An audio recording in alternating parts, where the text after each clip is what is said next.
নমস্কার, লেখাপাঠের তরফ থেকে অর্পিতা মুখোপাধ্যায় আজ স্বামী গীতানন্দজি মহারাজের ভগবত কথা থেকে কিছু কথা পাঠ করছি।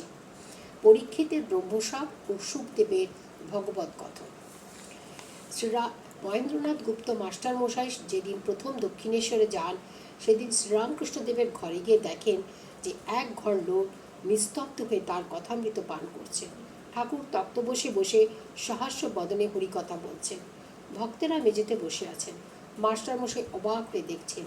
তার মনে হলো যেন সাক্ষাৎ সুখদেব ভগবত কথা বলছেন আর সর্বতীর্থের সমাগম হয়েছে।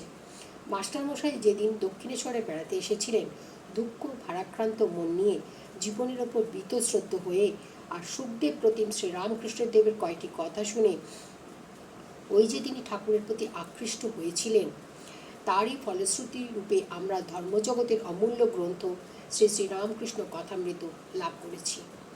অনেকটা এইরকম পরিস্থিতিতে বহু শতাব্দী পূর্বে ভগবত কথা বলা হয়েছিল, যেদিন গঙ্গার তীরে বহু সাধু সন্ন্যাসী পরিবৃত হয়ে সুখদেব ভগবত কথা বলেছিলেন মহারাজ পরীক্ষিতকে, যিনি জীবনের ওপর বীতশ্রদ্ধ হয়ে সর্বস্ব ত্যাগ করে মৃত্যুর প্রতীক্ষায় প্রবেশন করছিলেন। এরই ফলশ্রুতি রূপে জগৎ লাভ করেছিল শ্রীমদ্ ভগবত।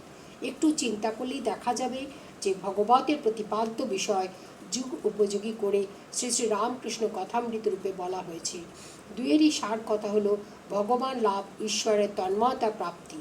সেই সুদূর অতীতে যে পরিস্থিতিতে ভগবত কথা বলা হয়েছিল তারই কিছুটা আলোচনা করা যাক। কুরুক্ষেত্রে যুদ্ধের পর পাণ্ডব বংশ সমূলে ধ্বংস করবার জন্য অশ্বত্থামা পাণ্ডবদের একমাত্র সন্তান পরীক্ষিতের প্রতি ব্রহ্মাস্ত্র নিক্ষেপ করেছিলেন। পরীক্ষিত তখন মাতৃগর্ভে। সেই সময় শ্রীকৃষ্ণ তার ভক্ত বংশকে রক্ষা করবার জন্য তার অচিন্ত শক্তির প্রভাবে সেই দুর্নিরোধ্য ব্রহ্মাস্ত্রকে ব্যর্থ করেছিলেন। সেই সময় মাতৃগর্ভেই পরীক্ষিতের কৃষ্ণ দর্শন হয়েছিল। তাই জন্মাবার পর সেই নবজাত শিশু কোনো লোক দেখলেই তার দিকে তাকিয়ে তাকে পরীক্ষা করত আর মনে মনে ভাবত, এই কি সেই যাকে মাতৃগর্ভে দেখেছিলাম। মানুষ দেখলে অভিমন্যুর পুত্র এই কি সেই মাতৃগর্ভে দৃষ্ট পুরুষ মনে করে পরীক্ষা করতেন বলেই তিনি পরীক্ষিত নামে বিখ্যাত হয়েছিলেন।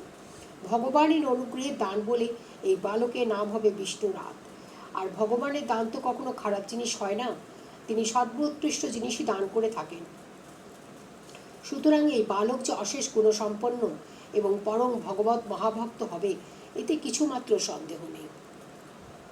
সেই পরীক্ষিত সর্ববিদ্যায় পারদর্শী হয়ে বড় হবার পর তার উপর রাজ্যভার অর্পণ করে পাণ্ডবেরা যথাসময় মহাপ্রস্থানের পথে চলে গেলেন।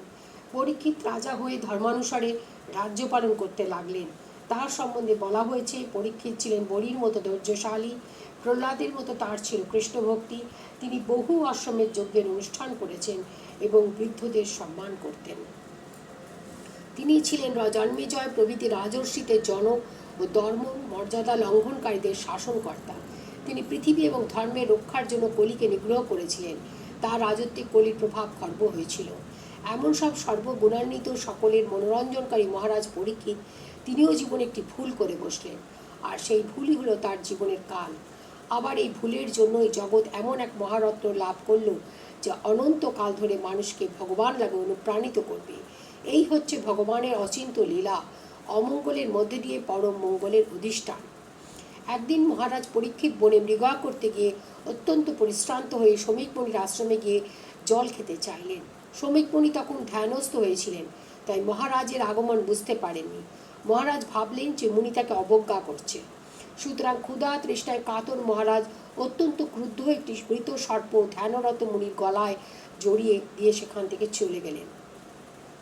শ্রমিক মুনির পুত্র ক্রীড়ারত শৃঙ্গী বন্ধুদের কাছে পিতার এই অপমানের কথা শুনে ক্রুদ্ধ হয়ে তখনই রাজাকে অভিশাপ দিলেন, 7 দিনের মধ্যে তক্ষকের দংশনে মহারাজের প্রাণান্ত হবে।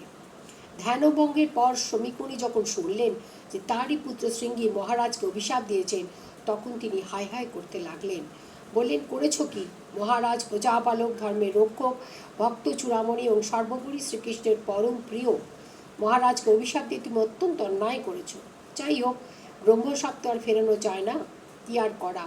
মহারাজের কাছে অভিশাপের সংবাদ পাঠানো হলো। প্রণাম। আজকে এই অংশ